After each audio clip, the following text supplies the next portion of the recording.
الشيطان الرجيم بسم الله الرحمن الرحيم رب اشرح لي صدري ويسر لي أمري واحلل عقدة من لساني يفقه قولي mbokk yi ñu fas yéene dellu si waat ci leçon accès yi rek cette fois-ci ñu fas yéene jël élément bi nga xam ni moom mooy graphique mu nekk benn représentation visuelle boo xam tam dañuy permettre ñu afficher données yi ñu am ci suñu table de telle façon que dañuy mën a gis relation bi am seen diggante mën a def comparaison pour gën a mën a faciliter analyse des données yi ci ñu am ci accès bu ngeen seetloo nag fii nii éléments yi ñu jotoon a gis yëpp affiché na mooy table requête formulaire état macro daanaka ci nii lañ ko gisee woon waaye bu ngeen gisee graphique moom amu fi élément bu koy représenté wala catégorie loolu li ko waral rek mooy graphique boo koy créer nekkul élément boo xam te ni dafa autonome da nga koy créer ci biir ab formulaire wala ci biir ab état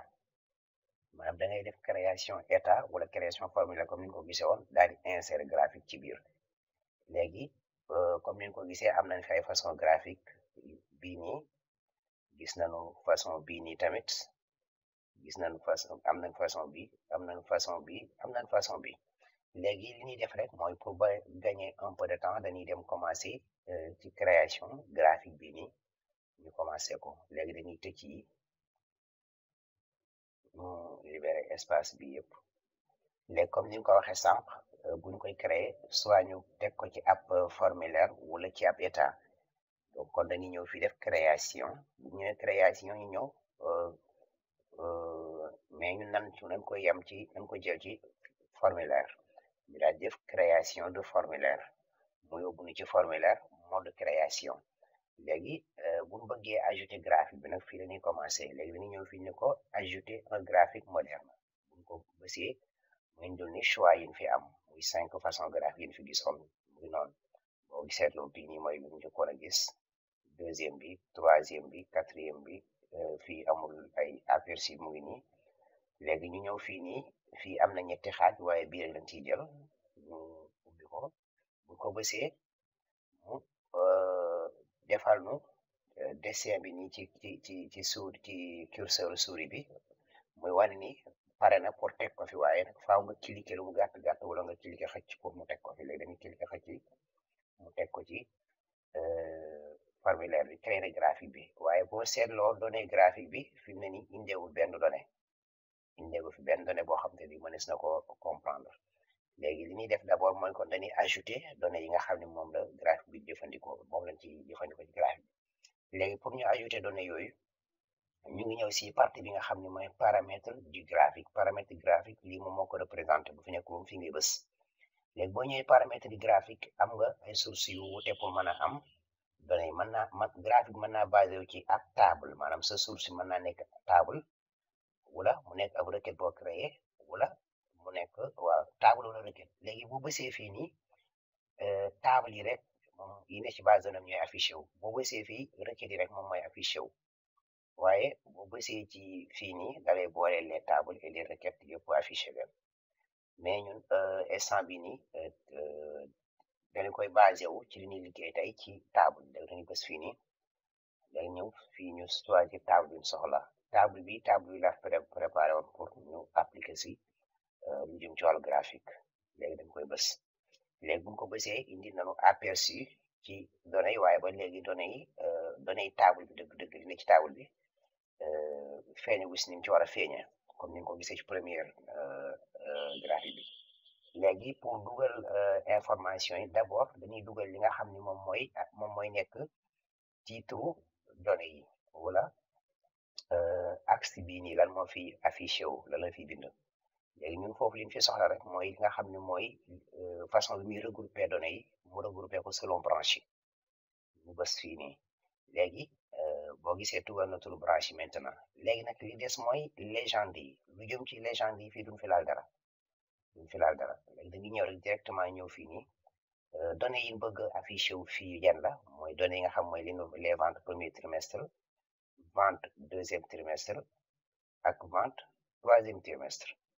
boo ko defaree ba pare après nga ñëw man nga tëj fii nii pour le moment tëj fii ñu xool li nga xam ne jot nañ koo defar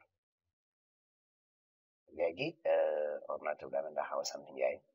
léegi pour visibilité données yi mën nañu xaw a yaatal fii tuuti yokk fii tuuti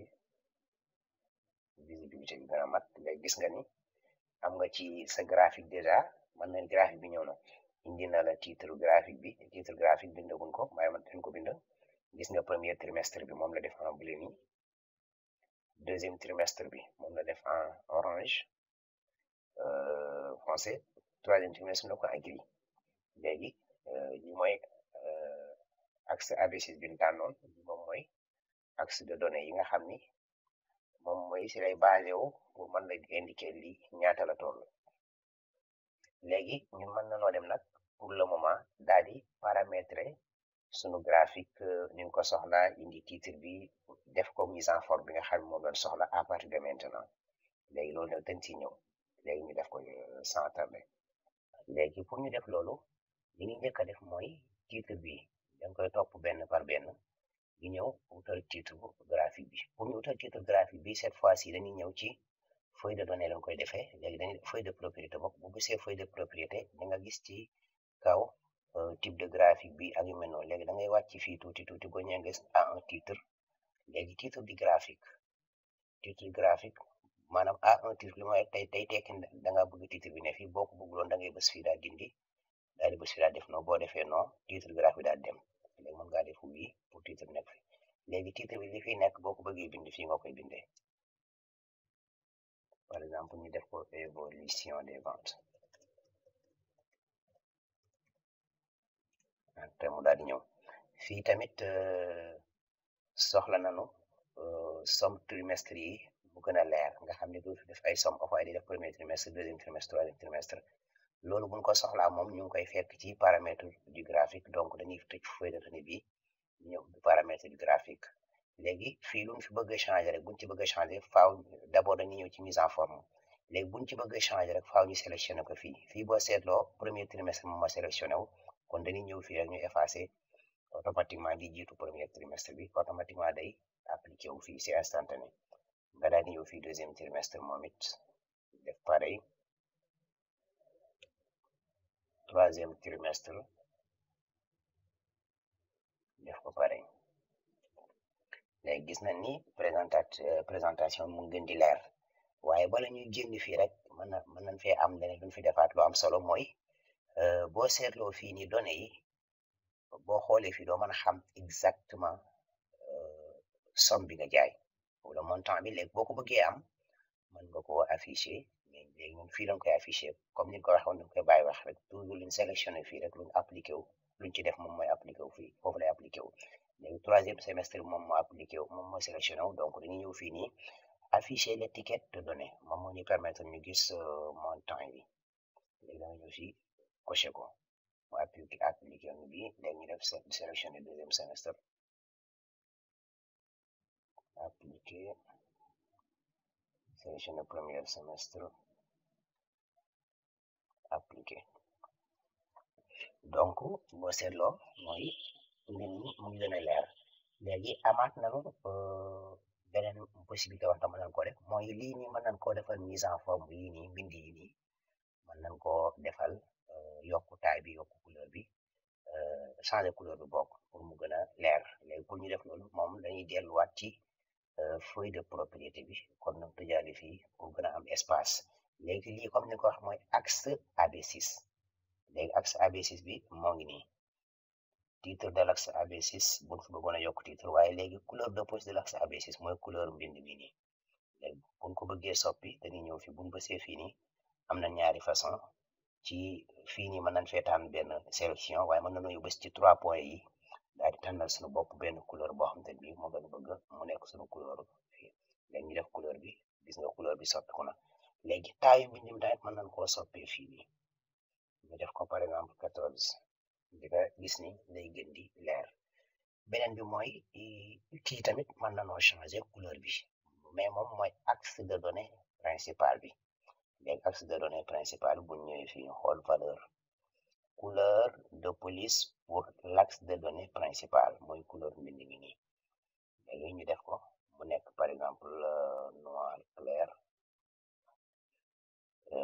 taille mbind mi jëru ñu koy yokk donc mën nañoo changer arrière plan bi tamit mën nañ koo changer waaye jëruñu cay yaatal ñu dem def mode formulaire boo defee mode formulaire gis nga ni sa formulaire bi paramétré woo léegi dañuy taxaw ci côté boobu léegi ñu enregistré ko wala jëruñu koy enregistré nañ demaat mode formulaire mode création bopp ñu supprimer graphique bi ñu defar léegi dañuy defaraat beneen façon graphique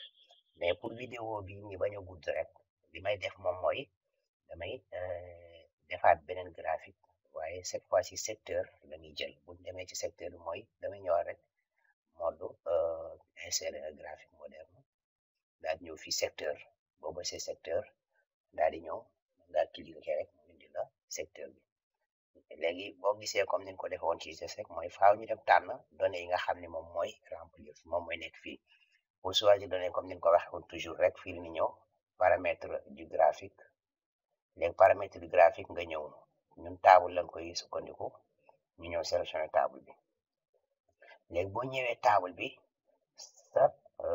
nan la koy grouper données yi da leen grouper par branche wala par trimestre par branche la leen grouper nga xam ni branche yi moom mooy nekk yi nii léegi yan données moom mooy nekk fii léegi données yi nekk fii ni ci kii bi ñun cette fois ci li ñuy jël mooy annuel année bi yëpp branche bu nekk mu jaay loolu lañ soxlaa xam donc boo ko bësee fii mu daal di ñëw léegi gis nañ ni defal nañu affiché nañu comme genre pourcentage mais pour le moment gisuñu données yi exactement pour comprendre exactement ku ne ñaata la jaay par année pour am loolu dañuy def comme ni ñu defoon sànq rek toujours paramètre de graphique bi la ñuy ñëw mais cette fois ci paramètre de graphique dañuy ñëw ci mise en forme comme ni ñu ko defee woon mais fii boo seetloo mise en forme moom li fi nekk bariwul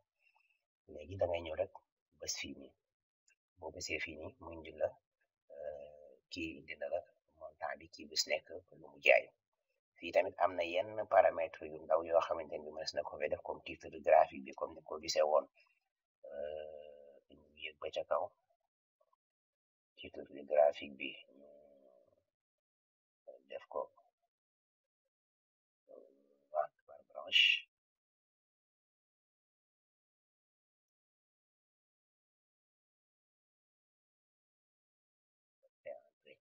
titre graphique bi mën ngaa léegi modifier façon mbind mi nga xam ni moom lañ ko bindee wala